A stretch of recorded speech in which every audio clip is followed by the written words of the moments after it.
Hey you, I'm Mark, husband of one, father of three, maker of puns, climber of trees, grower of businesses, pitcher of tents, occasional cutter of cheese, word nerd, and lover of families. Oh no. Oh no, not yet. No. Oh, here he comes. Where's my oar?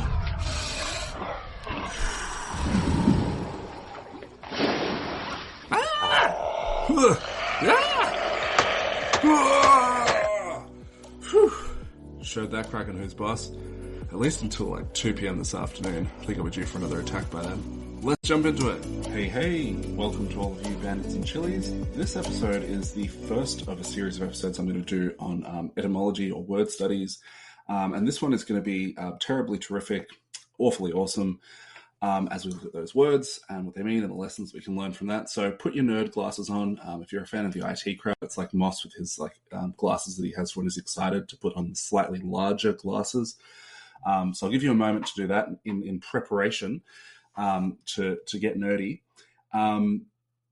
So awful used to have the connotation of both negative and positive, right? And it kind of gravitated to become just a representation of the negative in English. And the word awesome replaced it initially as a slang term and then kind of mainstreamed into general language.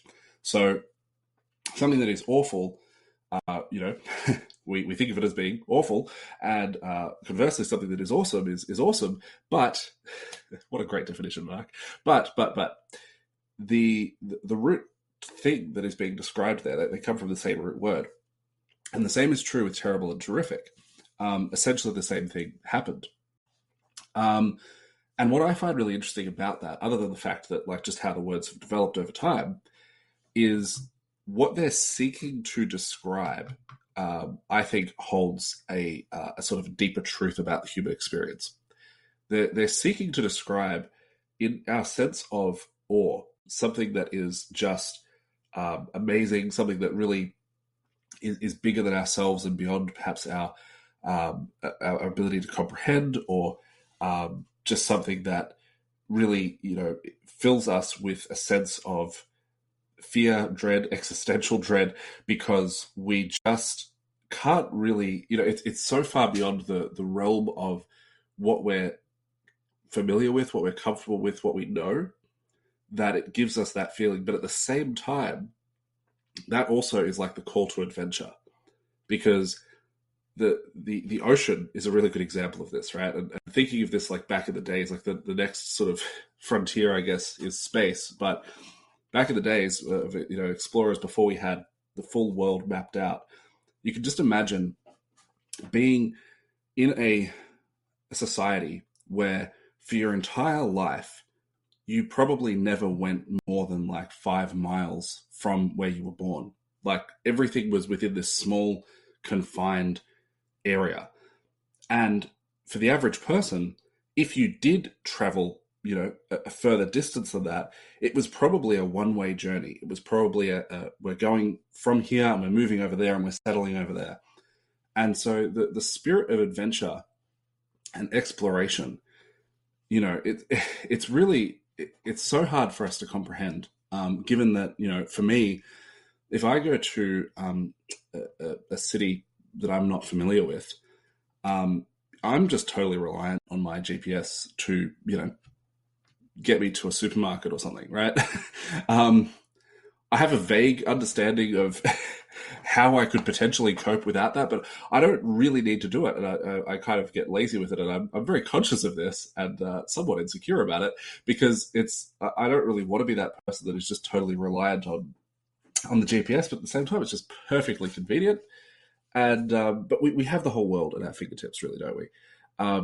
And yet, it was just the norm for the rest of human history that you just didn't know what was beyond. You might not have known what was beyond those hills. There was probably legends about what was between here and the other side of those hills. Maybe there was monsters and dragons and all sorts of things that could go wrong between here and that journey over there. And so this fear of the unknown is a really core part of the human experience. And even though we have the world mapped out at our fingertips in terms of, geography, we still have that same sort of sense in terms of our comfort zone. We might not, be confined perhaps to a 5 mile radius of where we were born geographically as the average person anymore or something like that. But we might have a similar thing in terms of our comfort zone as a person, in terms of um, how we are socialized, what we're comfortable doing, what we're comfortable thinking, how we're able to expand our thinking and work on our mindset and our view towards just the way that things should be, or the way that things could be. Um, Giving yourself permission to think bigger, to dream bigger, to really analyze your core beliefs, to look at your views towards money and what its role is within your life, and how your attitude towards that, maybe different from that with which you were raised, or that with which your parents or grandparents were raised. And so there's all of these other things where we have to, in order to grow and expand, we have to step outside of our comfort zone. I was listening to a Jordan Peterson thing a little bit ago, and he was talking about as he often does, he's talking about dragons. He was talking about the mythology of dragons, and it's this really common, cross-cultural myth of the dragon. And he was describing it as like the embodiment of all predators. Like it's just the depiction of a predator, because you might have a threat that to you that is a snake or a lion or something. This one, it's like it's everything. It's everything all together. It's got claws, it flies, it breathes fire, it's got huge teeth, and yet dragons are depicted as guarding treasure. And he contrasts this in an interesting way by saying, like, imagine the mythology of rabbits, for example. They might have this, predatory myth of a dragon, but their response to the dragon is, instead of, oh, there's a dragon, quick, kill it and we'll get the treasure, their response is, oh, there's a dragon, quick, stay still, right? So we have within us this sort of call to adventure, this sense of the need to explore, and really we're built to grow and expand and to develop and to push ourselves to become more. We have dreams and aspirations that I'm pretty certain that rabbits don't have, and when we seek out those dreams, there are inevitably dragons along the way. So with that, the gap between, the zone between awful and awesome, and the zone between terrible and terrific, it's really this space of optimization for our growth and exploration. Because if we're fully on the extreme of terrified, then we become like the rabbits. We become petrified, right? Where we're frozen with fear. But then if everything is just terrific and hunky-dory, we are fully within our comfort zone and we don't feel the need to move. So in between those two is where excitement and curiosity is. And that's where all of the growth happens. It's just that stepping out of our comfort zone. It's that call to adventure. It's that exploration. And then as we do that, what happens is the comfort zone gets bigger. And so our call to explore goes further. Likewise with, ancient peoples exploring with going over the mountains or with ships on the seas. As they explored a new territory, it was no longer a new territory. It was now just a territory. They knew that this island was there, or that was where this cave was, and whatever. They got familiar with that. It became the known, but there was still all of the rest of the unknown. And for us, again, contrasting the geography with every other element of our life, like our mindsets, our beliefs, our just everything else that we're dealing with on a personal level, on an interpersonal level, there is so much more of everything else than there is of you. There's so much more of the rest of the world, of the rest of society, than there is of me. And so when we face that, there's always more territory that is part of the unknown than there is that's part of the known, which is terrible. It's terrifying, but it's also terrific because we have this huge opportunity for growth and expansion. There's really no limit to it, because no matter how much you can ever know, you can ever grow, you can ever explore and level up on any of those things, there is still so much more that you could potentially develop in so many different verticals and different directions within yourself to round yourself out as an individual, different skill sets, all of that kind of thing. So I just thought that was really an interesting concept. I thought, I'm a bit of a word nerd, so I like the fact that that has happened with those two terms. There's other terms in English that do that as well, but those two are kind of quite related around this one topic. And I think it's really relevant to how to approach growth and mindset shifts in terms of in a practical way, because people, we often hear like, oh, you need to step outside of your comfort zone. Whatever you want, nothing's going to change if you don't change. Whatever you want is on the other side of your comfort zone, all of that kind of thing.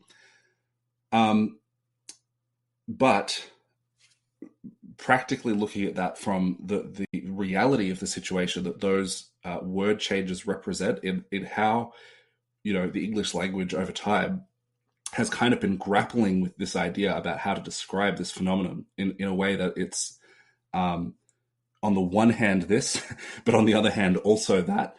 And it really does, I think, dance around the issue quite nicely because it's both things all at once. There's a really cool quote on this. I am going to have to edit this later to attribute this one because I can't remember who it was from. But the quote is that the treasure that you seek is in the cave that you are most afraid to enter. And I think that's a fantastic quote. It just goes perfectly with all of this talk of dragons and rabbits and explorers and the terrible and terrific, awfully awesome. Hi, it's Future Mark here with the quote attribution from Joseph John Campbell. I actually also misquoted it, but I'm going to leave the previous version in because I kind of like the wording of both. But the actual quote is, "The cave you fear to enter holds the treasure you seek." Anyway, tying that all together with everything else, I thought a good challenge for this episode would be to think about what that cave might be for yourself. What is it that you may have been putting off? What is it that you might be afraid to do, or even potentially be afraid to look at or think about? Is there a box somewhere in a deep, dark corner of your mind that you don't want to go to, right? Challenge yourself to at least identify the location of your cave. And that's something I've been trying to actually do recently myself. I've been challenging myself to do 3 things a day that scare me. And this podcast project is one of those. It's in the terrifying basket because until I start doing this, I'm not a podcaster. But then if I continue to do this for a while, then I will just become a podcaster. That's just something that I do. But to a not a podcaster, doing a podcast is scary. So in order to, it's like exposure therapy. In order to overcome that fear, I have to become that thing. Tying all of that very nicely together, we have our dad joke for the day as well, which is, why do dragons sleep during the day? Because they fight knights. Yeah, sorry for that one. That's it. Have an awesome day. Call or text someone who randomly popped into your head and just see how they're doing. I love you, just the appropriate amount. So, take whatever is weird and then take a healthy step backwards from that line. That's how much, all right? Just that amount. All right, catch ya. Bye. Are you picking up what I'm laying down? Are you sniffing what I'm stepping in? If you're looking for a really valuable community centered around building your business, being really intentional with your spouse and kids, and if you think you can tolerate my terrible dad jokes, then join Family-Oriented Business Growers. It's awesome. Self-paced challenges designed to help you solve key pain points within your business in short, intentional sprints. There's awesome people in there doing awesome things who have experience with stuff that can help you, having stood where you stand. You'll benefit from what's in there, we'll benefit from having you in there, you legend you, and best of all, it's totally free and also free of toxic shenanigans because we don't tolerate none of that.